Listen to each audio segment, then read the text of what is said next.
Hey everyone, it's Rachel Kale from Wild Backyard Soaps. I wanted to show you a quick tutorial on how SoapCalc.net works, just in case you're unfamiliar with it, because this is going to be your best buddy to make sure your recipes are in the correct amount for your size molds, and also that you're using the correct amount of lye in order to saponify all of your different types of oils that you have in your recipe. So first thing you want to do on number 1 is make sure that it says sodium hydroxide, which is the NaOH. So that is lye that you're going to use for cold processed soap. Number 2, your weight of oils. This is going to be about 2/3 of the total weight on average of what your total batch will be. So like my purple mold holds about 52, 53 ounces. And so I typed in 38 to get started here, and I think I'm going to have to adjust this. And then depending on if you want your soap batter to be more runny or thicker, and depending on what other things you might be adding to it, like fragrance oils, essential oils, oatmeal, coffee grounds, all of those are going to affect how thick and how quickly it sets up. So you might have to experiment a little bit, but you may want to do less water if you need it thicker, or more water if you need it to stay runny for a while so you can work with it longer. So I usually do a water to lye ratio.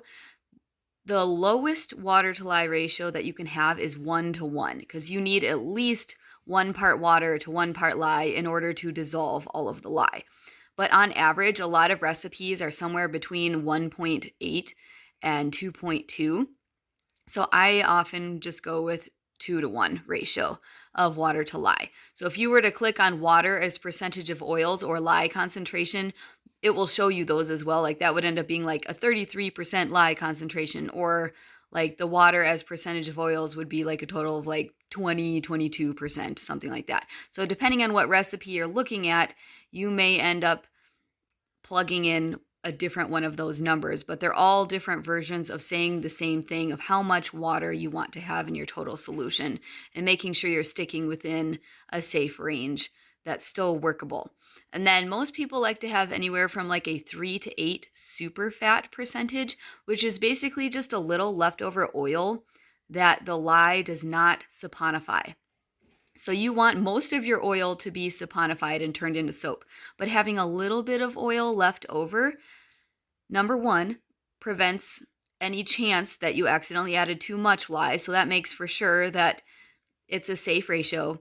But number 2, it provides just a little extra oil for helping leave some moisture on your skin.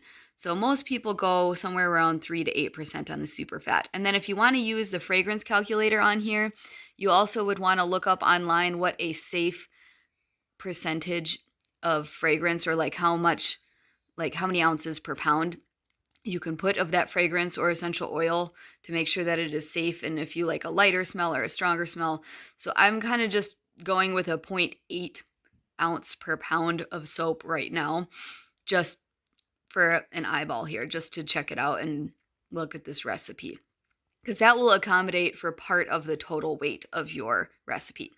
So next I plugged in, this is number 6, I plugged in the different oils that I'm going to put in this recipe. So 35% olive oil, 30% coconut oil, and you're going to choose the 76 degree because that's common coconut oil that would be solid up until 76 degrees, and then it would start to liquefy. Unless you have a special cooking coconut oil, which sometimes they'll process that to make it liquid all the time. But most of the time you're going to go for the 76 degree one. And then I chose beef tallow and castor oil. So I put in my percentages and it should total 100%. And then what you do on number 7 is click calculate recipe. So I did that already, but I'll click it again here. So calculate recipe. And then you're going to click view or print recipe. And it pops up a new tab for you here. So with 38 ounces of oils, this left me a total of 56 ounces for my entire soap weight. So I want it to be more like 52 or 53. So I'm going to go back real quick before I look at any other numbers and switch this. So I'm going to try 36 ounces of soap. or of oil, I mean. All right, I'm recalculating the recipe. Now I'll view and print it again. Now we're at 53.35, so that's about right. So that's what I'm looking for here. So the total oil weight is 36 ounces, and I did a 2-to-1 water to lye ratio that also is equivalent to 33.3% lye concentration, or a 28.8 water as percent of oil. And then you'll notice the saturated to unsaturated ratio is 49 to 51. It's usually good to have a balance of saturated and unsaturated. And then down at the bottom shows like all the different properties of all the oils that you're including in your recipe. So that's kind of a topic for another time.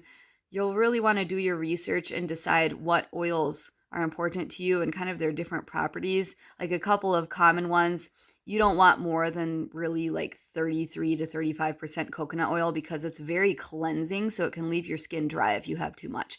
And then castor oil is included in a lot of recipes because it helps the soap lather and bubble up nicely, but you don't really want to have more than 5% of that. Olive oil, you could do all the way up to 100% if you want, but it just makes a really soft bar, so you have to let it cure for much longer. So that's why it's nice to include a balance of some harder oils. So that's just kind of looking at all the different properties here. But first you want to do is look and see, okay, do I have the right amount of ounces that I want for my mold? Bingo, I got 53. That's right on the money of what I wanted. So then it does all the other math for you. So I'm going to need 10.37 ounces of water, 5.18 ounces of lye. So that's the most important thing to look at right there. You have the correct amount of lye for this amount of oils that you're doing. So then it tells you how much. So 12.6 olive oil, 10.8 coconut, 10.8 beef tallow, and then 1.8 castor.